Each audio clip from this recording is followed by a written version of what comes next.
Oxford from the inside. The good, the bad, but always the truth.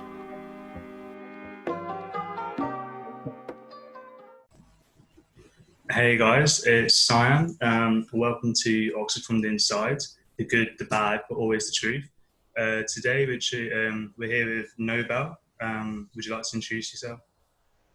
So I'm Nobel. I've just done my fourth year of engineering at Lincoln. Fourth and final year, actually. So I'm graduating this year. Nice, nice. So today we're going to be talking about networking at Oxford. So firstly, Nobel, what does networking even mean?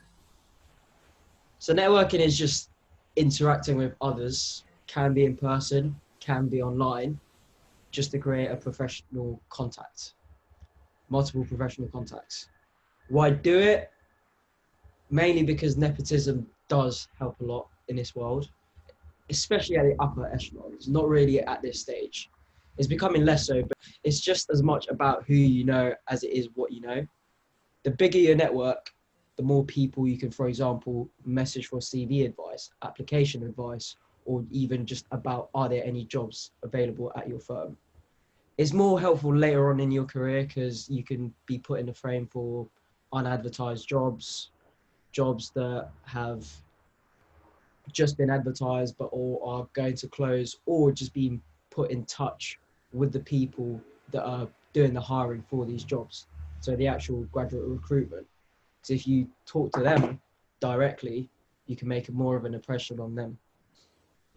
Right now, that's not really the case just because that's how it works. It's very much right now in terms of grads for uni students. It's not about who you know, it's really about how good you are and also how well you fit the company.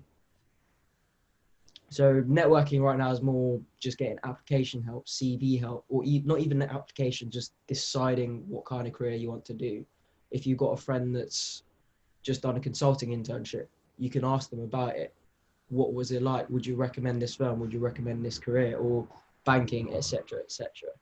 On the flip side, networking is quite useful. Let's say if you're starting a financial consulting business, because obviously, if you know more people working in finance, that means you have more potential clients to talk to about your business. You can have more potential clients. Networking is even useful at university, not just for applications. For example, if you're starting a new hip hop night out, obviously it'd be really helpful if you know all the hip hop fanatics at the uni, so you can actually get some traction behind it. And also, like I said, jobs, internships, just advice, basically. So, I don't actually know anything about networking that much, but to me, so is it similar to if I want to know more about if I'm a fresher first year doing my degree and I want to know more about what the next few years are going to be like, it will be useful for me to talk to people in the years above in doing the same degree, and they can tell me the ins and outs, advice on how to navigate the degree. Would you say that in a way, networking is getting in contact with people who are older than you, who have done the applications and schemes and grunt work for jobs that you want to apply for, getting that advice? Yeah, I'd say that's definitely one of the biggest elements of networking. Sometimes not even people older than you, some people in your own year that have obviously started early. That I would say that is very much networking as well. One could argue getting help from your degree, speaking to people above, that's also networking because that is still getting help with your degree. That one could argue that is professional advice, professional contacts. And in terms Um, of how someone would go about networking, I mean, networking is put simply just making friends, but both parties know that later on that will be used in the professional world. So, how do you normally make friends at university? Could be nights out, could be societies, could be sports, however you want to do it. There are also specific networking events run by some of the career focused societies, such as the Law Society, the Finance Society. They'll hold networking drinks or they'll hold some sort of presentation with this firm. You come along and afterwards you talk to these representatives from this firm, but also fellow students that have also attended this presentation, because that implies you're like-minded, you're interested in the same stuff. And that's also how friends are made. You're interested in the same stuff, you have something in common. So I've never been to these networking events. So are they any different to other social events? Like, does the fact that everyone know that one of the reasons they want to socialize is because they want to network, does that have any effect, or is it purely just, is it actually the flip side, and really you're around lots of people who are like-minded and you just get along, and then that can be useful in the future, and it might be, it might not be. Do you see what I mean? It depends on the people at these events, because in all honesty, with some of these events, some of these social / networking events, for example, by the Law Society, a lot of people aren't even there for the networking side. They're really just there for the social side, or the free food, the free drinks, etc. And I think it's wrong to take the attitude of you're here to network, because that shouldn't be the attitude. You're here to make friends, meet people, and then maybe later on you look back on it and think, actually, no, that was kind of networking as a side thing, but it was mainly socializing. And like I said, networking is basically just socializing with the prerequisite that everyone knows that maybe later on you're going to get some sort of LinkedIn connection, some LinkedIn request, or some Facebook request. That's what it is.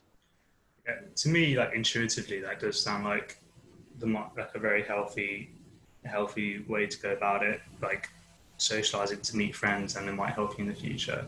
And yeah, rather than having the motivation, like yeah, having the motivation of to purely network, I guess that could lead you to not enjoy these social events that you're actually supposed to be enjoying. Well, it could, on the flip side, it could also make you seem less genuine and less friendly. And Yeah. because obviously to make friends, you need to show effort, show consideration, be friendly. And if you're there solely to network, you come in, oh, what's your name? What are you interested in? Oh, what's your LinkedIn? That's not going to work. You're not going to be very good at networking. And a lot of people don't actually do that. A lot of people do genuinely like to make friends. It's just on the side, in the back of their mind, I'm also here to network. Let me make sure I remember them. Let me make sure they remember me. I also think that it's really good. It's a good way to meet like-minded people. Like if you want to go into law, then whether you're networking or not, going to a law society event, is a great way to meet people that have similar interests. You're going to socialize, make friends, talk about things that you both enjoy, and then all of these things independently help you to network much easier. Going to stuff that going to meet people you find similar interests with. Yeah, I definitely agree. And it wouldn't just be law sort, the finance sort. There's a consulting sort of knocking around, etc., etc. And yeah, I definitely agree with you. It's, as has been reiterated, is very much making friends in the back of your mind. Yeah, networking, but because this networking is not really, like I've said in one of my first answers, it's not really that useful outside of application tips and advice. It's more later on when you're a real experienced professional, and then you can become an experienced hire at one of these firms and so on. So I was wondering, from your experiences, is it harder to network if you're a student who doesn't come from a nepotistic background, like where a background where your friends and family aren't in the careers that you're interested in? Of course it's harder, because the more people you know, the more people you meet. It's a snowball effect. You've got two friends, they've got two friends each. That's your scope, 4 friends. But if you've got 10 friends, they've got 2 friends each. That's 20 friends, that's your scope. And so it is very much a snowball effect in that sense. But then, while some people from the top schools knew people from their school at other colleges, or even neighbours if you're in a sort of an Oxbridge hotspot like Surrey, that wasn't the case for me. But seeing as there are these kind of people dot around every college, you make friends with one of these people, you got access to their entire network. And I'm not going to call it their network. You've got their access to their entire friendship group, and that's so.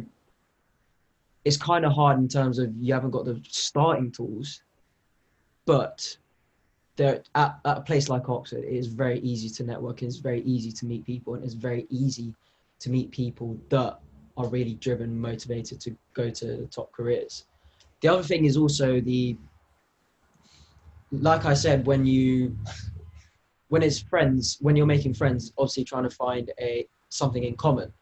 And if you haven't come from this kind of an upbringing where people around you are involved in these top careers, obviously it's harder to offer something in the sense that you can't say, oh yeah, I spoke to my dad about investment banking. He said this was one of the tips. Because at first it does feel like you're just sort of lynching off these guys' experiences, but that's not necessarily your fault.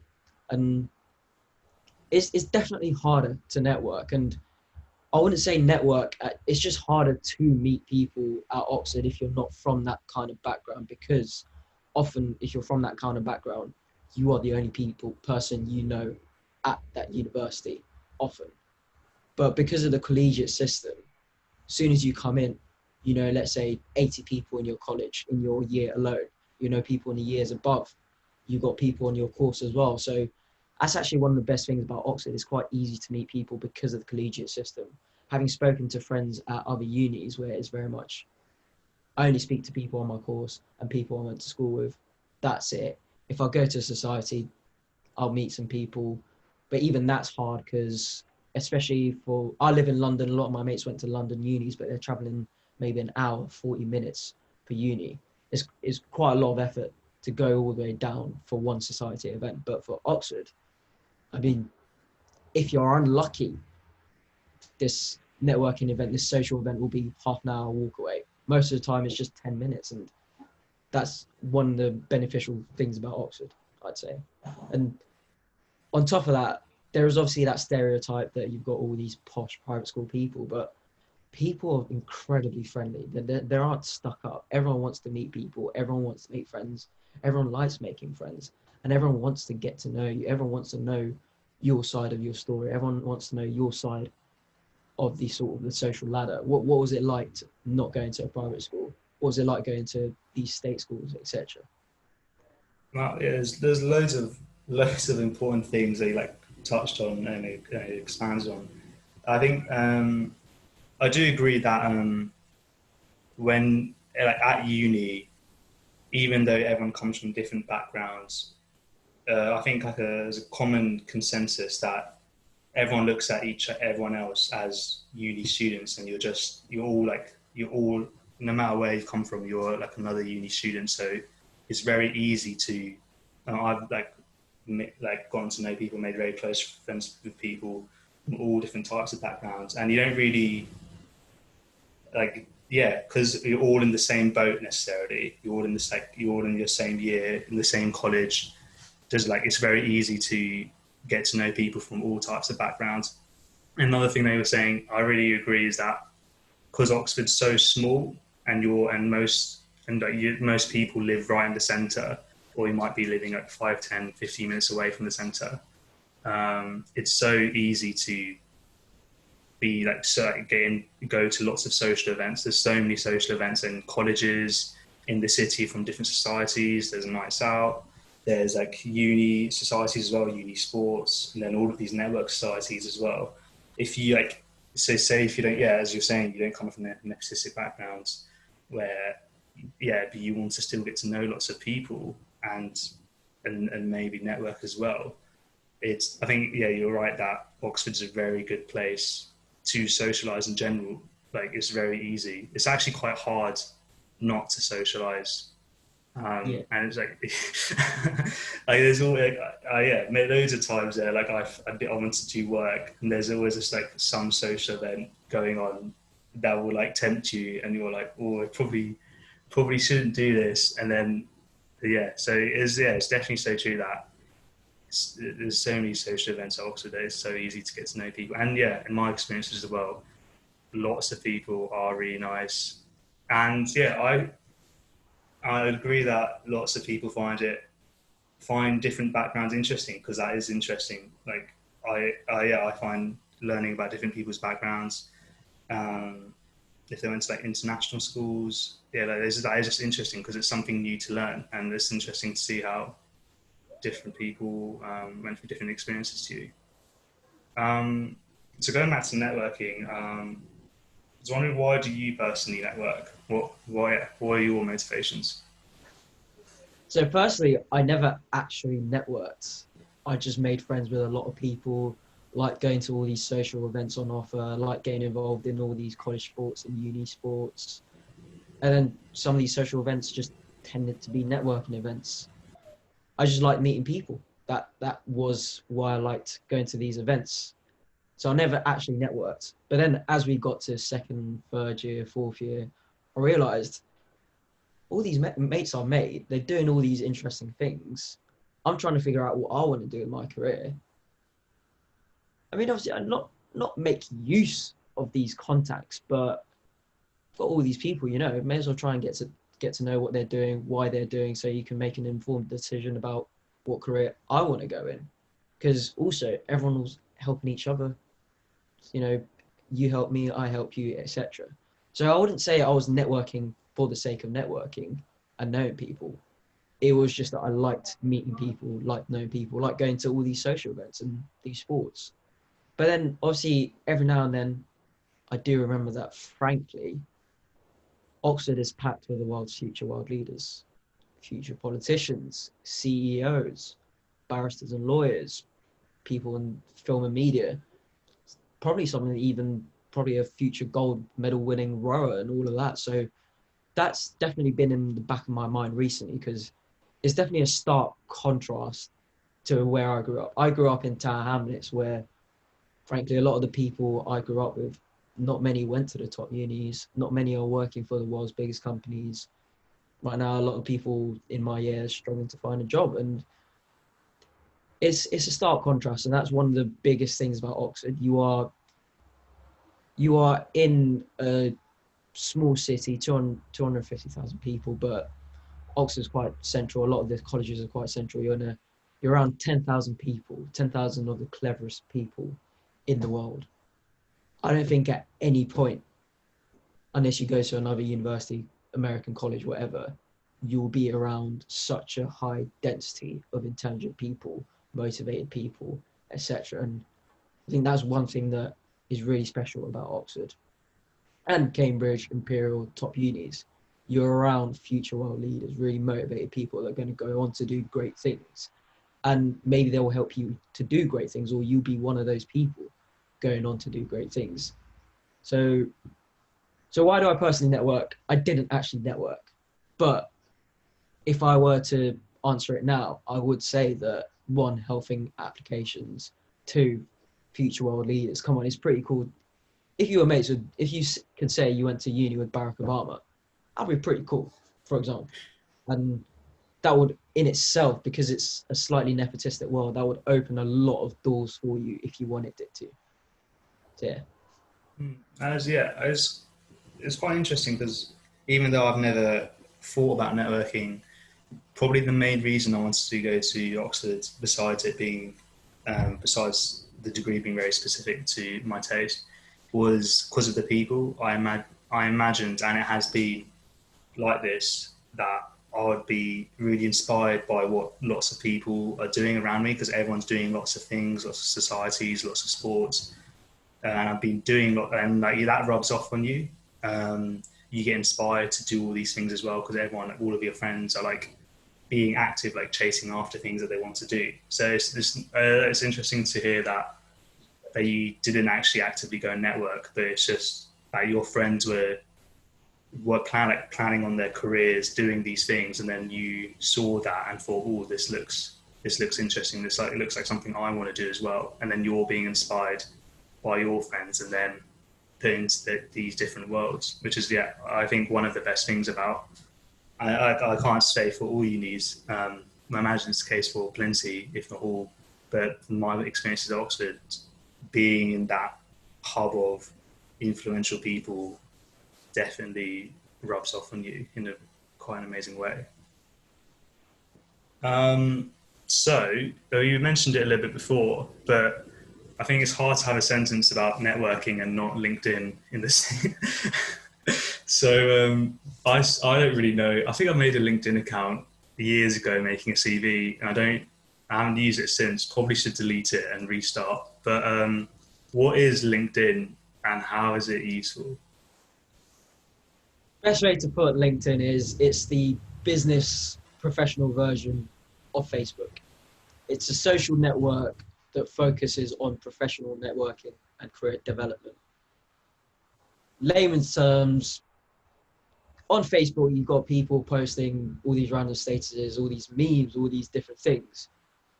On LinkedIn, you got, instead of Facebook friends, it'll be LinkedIn connections. And what your LinkedIn connections will instead be posting is maybe, for example, oh, I got this job at this firm, I'm so grateful. I did this internship at this firm, I'm so grateful. Oh, here are some application tips for this, here are some application tips for that.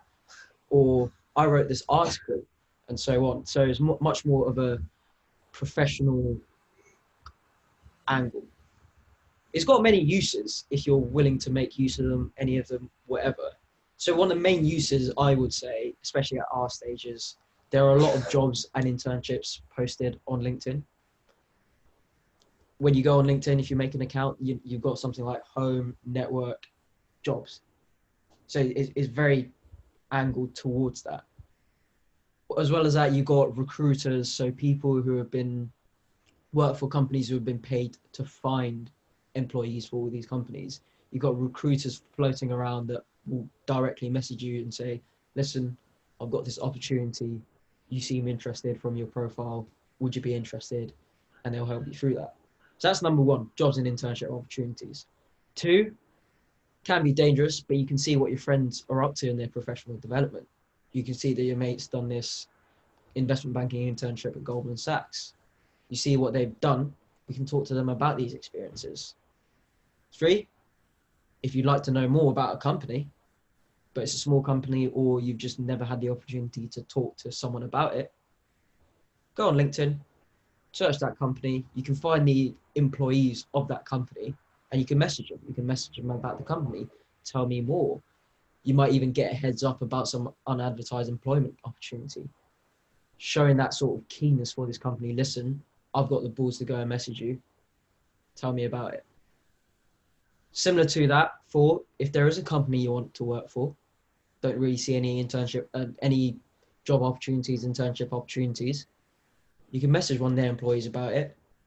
Maybe, can you give me a heads up when there is an opportunity going on, application advice, why this firm, etc.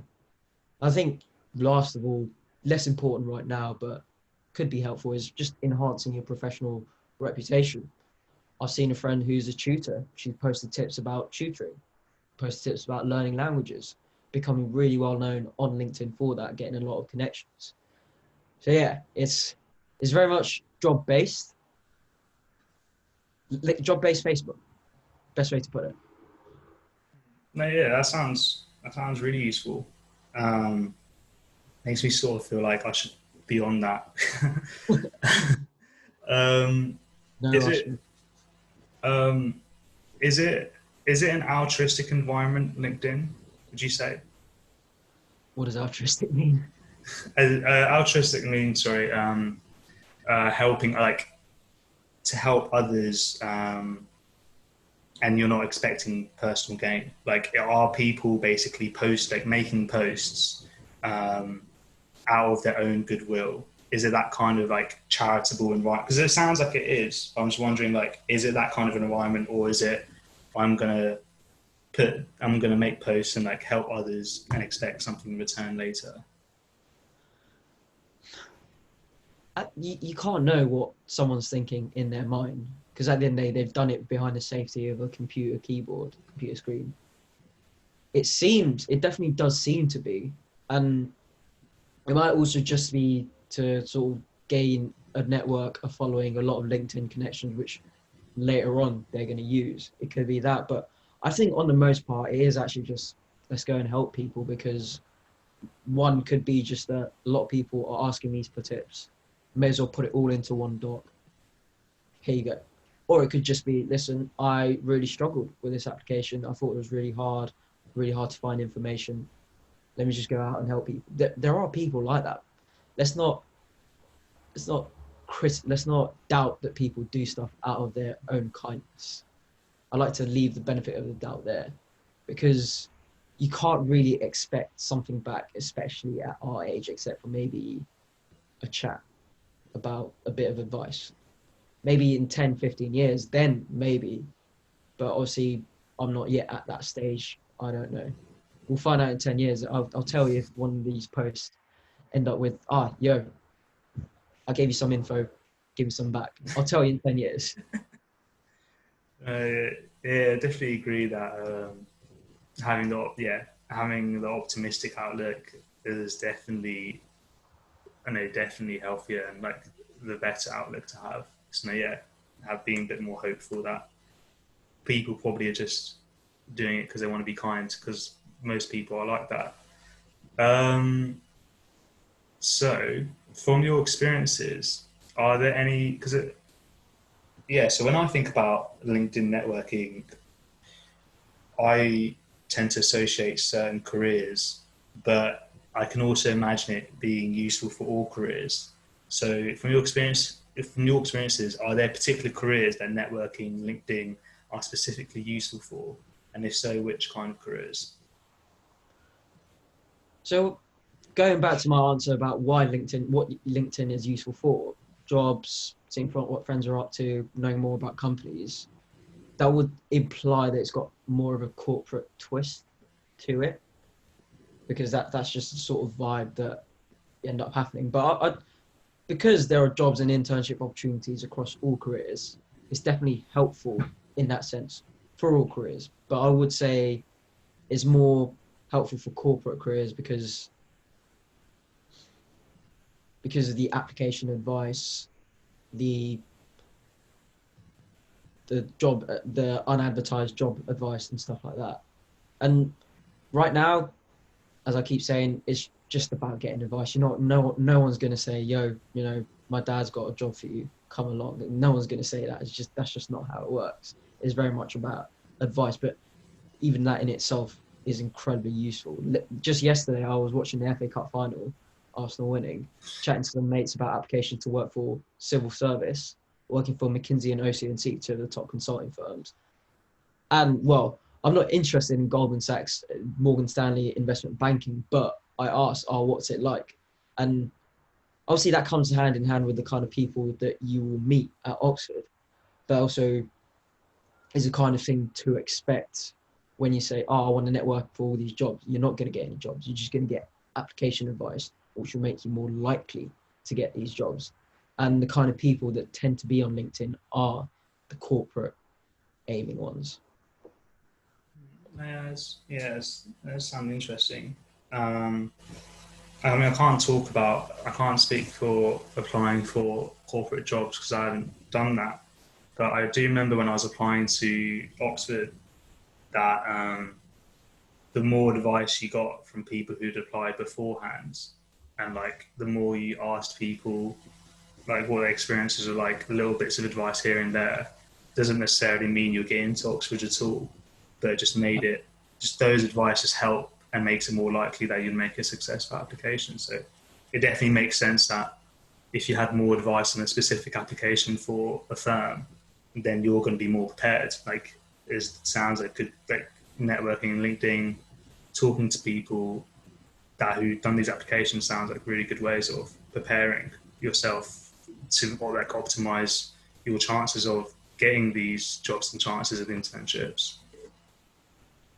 So when it comes to hiring, firms look for, obviously, are you good enough? Degree, grades, etc. Are you actually keen on the firm? That obviously comes with applications. You've got to pick a characteristic about the firm that really sets it apart. 2, do you fit the firm? Your personality, and that again comes with chatting to people. Am I the right fit for the firm? 4, does the firm actually fit me? Is the firm right for me? And there are all these little factors that some of which you just have no control over, which is, do you fit the firm? Does the firm fit you?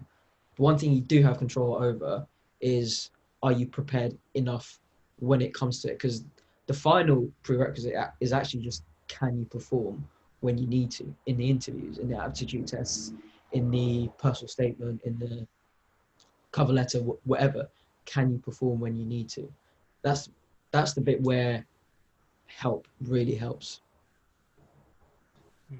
No, Sorry yeah. for No, obviously. No, for sure. Yeah, I've learned so much from these conversations.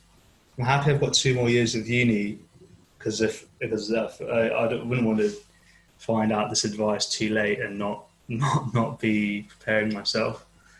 But lastly, I've heard rumours that networking. I mean, I guess we touched on this a little bit, but I've heard rumours that networking can become unhealthy. Um, so, how would you say the best way to go about networking would be the way to go? So one way I think networking can be unhealthy is seeing all these incredibly accomplished people your age and comparing yourself to them. For example, I've just finished uni, but like I said, I've got one mate, all these mates earning 45, 50 grand at some of these top tier firms. That's one that can be unhealthy if you continue to compare yourself to them and think, but beat yourself up about it. That can be intimidating, seeing all these people basically with more experience than you. The first step is not to compare yourself. And that applies to every walk of life. You can't compare yourself to other people. You should only compare yourself to the previous you. As long as you're better than you were, let's say, yesterday or a year ago, that's all that should matter. So yeah, I have a few fresher mates that I've noticed that have added me on LinkedIn that have just started, and I was like, "Oh, how are you finding it?" And they said it's really intimidating because you have all these accomplished people that have done all these internships, all these cool things, but you got to remember, you're seeing a really small minority of people in the world. There are not let's say in the Western world, 1 billion people like that. So, of course, a lot of these people may well end up getting the top jobs, but like I said before, you got to actually be good enough, you got to want it, etc., etc. And it might mean that you're not actually competing with these people. And you've got to sort of remind yourself that what are you trying to get out of your uni experience? Because clearly they're your age, they've clearly focused on careers. But is that what your focus has been on? You could be focusing to spend your time on just socializing, meeting people. It could be on your degree, you really struggle on it, you want to get a top grade. It could be that you want to get involved in the music scene, whatever. You have to remind yourself that your focus is not careers, it's something else. And that's why you are a step back when it comes to careers. And if your focus is actually careers and you're like, mate, I'm behind, you can step up. There are opportunities out there to step up there. Go out and find them. And so, yeah, so one, do not compare yourself to other people. And two, you got to remember your priorities. What actually matters to you, set your priorities straight. And from there, what you care about becomes clearer. What you should care about becomes clearer. If careers are the back of your mind, if you've spent your entire degree focusing on whatever, social, whatever, and you come to the end of your degree, you're like, should have focused on careers. As long as it made you happy, that's all that matters. I know a lot of people that just did not care about their careers until graduating. Now they're in really good jobs, some of the top firms. Because, like I said, one of the prerequisites is just also being good enough. And obviously this doesn't apply to every uni, but for some of my freshman mates at Oxford, I've told them, listen, mate, you are at Oxford. That implies that you are already good enough. That's one of the biggest prerequisites ever, being at Oxford. Doesn't apply to every uni, really sorry. Yeah. Best way to go about networking is, works for me, see it as socializing. Just go and meet people, just be willing to learn. Don't go out there to just for the sake of making a connection, because then when you start doing it for the sake of making a connection, you start thinking, who's the most valuable connection? You're sort of seeing what they've done on their LinkedIn or whatever. And then when you put that all down on paper, that can be intimidating. And can't blame you, but it's a life skill trying to remind yourself not to compare yourself to others too much. Maybe if it motivates you, compare yourself just about enough, but you've got to remember that there are people better than you and above you, but there are also people you are better than, that you are above. And again, this doesn't apply to everyone, but I use this for the Oxford Freshers.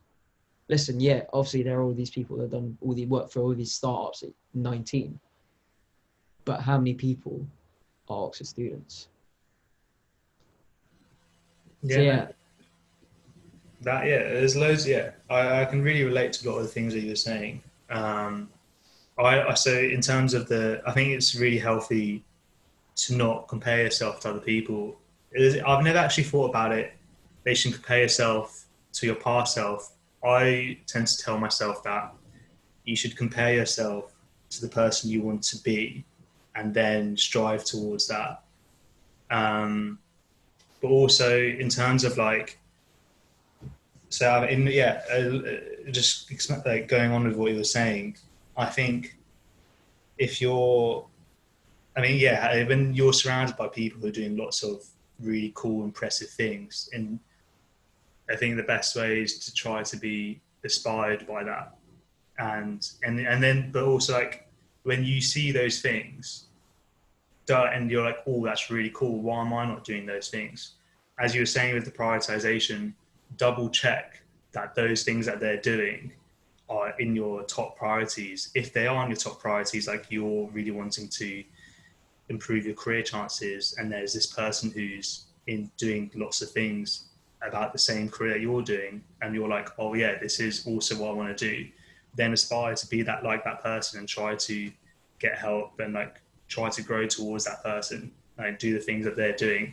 But I think if you were to compare yourself to everyone, it's a game that you'll always lose, because you're not going to, as you're saying, you're not going to be the best at everything. Like Michael Jordan wasn't a top politician as far as I'm aware. And like you see, like as in, like I think what you're saying about comparing yourself to others and including prioritization really grounds you every time in double checking that, oh yeah, this person is like smashing their degree, like they're doing really well. But for me, I like my priorities is doing well enough in my degree and enjoying other things at uni, because I don't want to leave uni thinking that I didn't make the most of it in these things I really enjoy.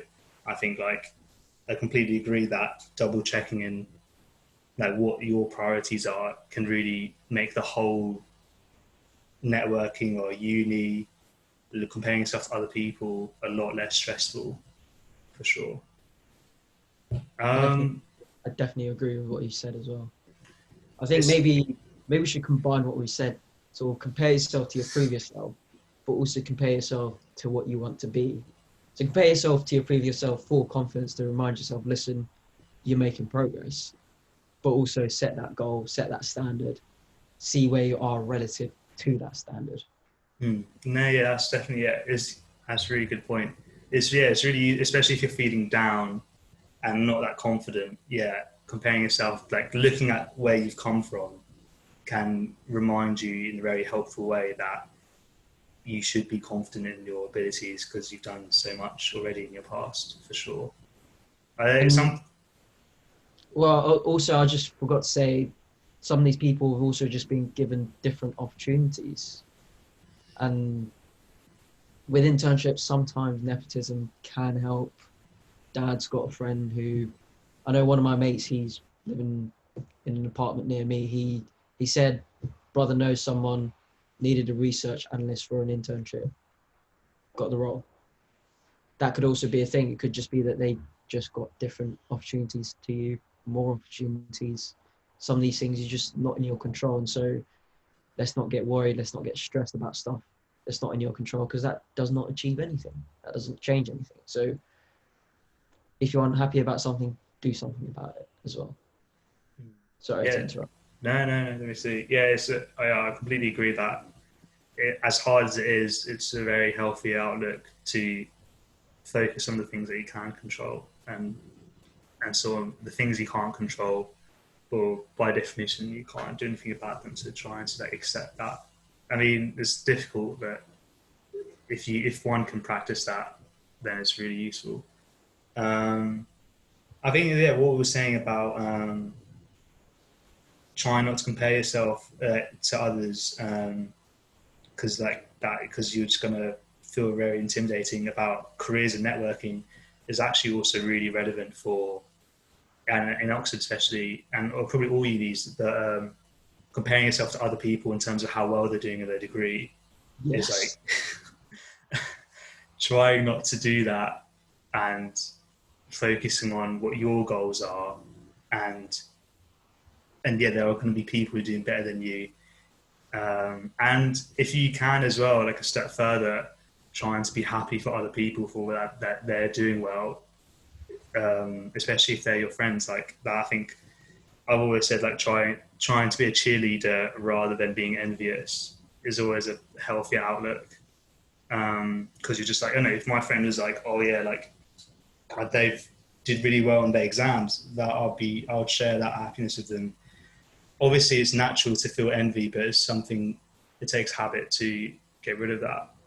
And then that's the same with networking. Like if your friend gets an internship, and you can practice and being happy for them, and and after a while you actually feel that, then it'll be a lot less intimidating environment, because you're just in this environment networking, you doing your thing, and other people are doing their thing, and that's it. You don't really need what other people are doing, and how they're succeeding is great and everything, and doesn't mean that you're failing. And as simple as it sounds, but it's actually probably very difficult to practice. Wow, yeah. So I think that's all that we've got time for today. I've learned loads about networking. Probably should get some civil service advice from LinkedIn from people who've done the applications. Probably get on that real soon. But we've learned some really interesting stuff. Thank you for sharing your experiences, Nobel. I think this would be really useful for current students as well, who don't really know what networking is. But yeah, thanks for joining Oxford from the Inside. For our followers and viewers watching, follow us on wherever you're watching, whether it's Instagram or listening on Spotify. Follow us on Instagram, subscribe to us on YouTube, at Oxford from the Inside. And hope you will stay safe, and we'll see you next time. Thanks again, Nobel. Cheers, Simon. Yeah. See you guys later. See ya.